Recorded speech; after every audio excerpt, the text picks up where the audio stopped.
Le deuxième outil fiscal ou stratégie fiscale à privilégier quand on est un acheteur d'une première propriété, c'est le RAP, donc le régime d'accès à la propriété qui nous permet de pouvoir retirer jusqu'à 35 000 de nos REER sans avoir à payer d'impôts. Donc, je prends l'exemple de quelqu'un qui n'a pas mis de REER, donc il aurait le droit de mettre son 35 000 au fin d'un RAP pour acheter sa propriété. Il va pouvoir mettre le REER, donc réduire son revenu de 35 000 puis quand on parle de réduire de déduction, c'est l'équivalent de dire, ben moi, je fais ma paye, sur chacune des payes, je paye mon impôt.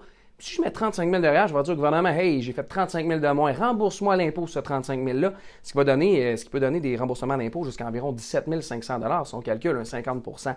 Donc, ça nous permet d'aller chercher 17 500 en mise de fonds qu'on n'aurait pas eu accès si ce n'était pas du régime d'accès à la propriété. Parce qu'on va mettre notre REER, 35 000, et quand on dit qu'on peut le rapper, le retirer, c'est qu'on peut le retirer sans avoir à payer d'impôt. Parce que normalement, le REER sert à la retraite, et c'est quand on arrive à la retraite, quand on retire, qu'on doit rajouter ça à notre déclaration de revenus et payer l'impôt. Donc, c'est pour ça que là, la grosse stratégie, c'est de pouvoir retirer cet argent-là sans payer l'impôt.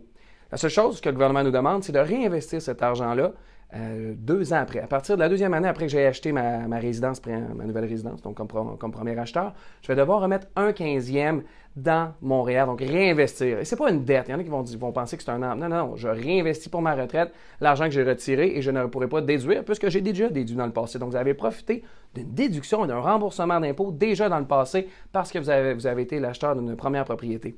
Et mieux que ça, si on va aller plus loin, il y a moyen de mettre un 5 000 à FTQ ou CSN pour profiter d'un 1 500 de plus. Ça, c'est 5 000, c'est le maximum annuel qu'on peut aller investir là.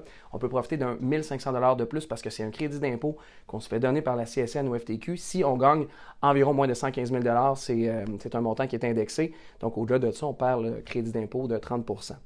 Donc, c'est la stratégie, la deuxième à vérifier, à regarder. Et plus tard, je vais vous parler des prêts. Si jamais vous n'avez pas la capacité de l'investir, cet argent-là, il y a moyen d'utiliser un prêt REER et même un prêt CELIAP.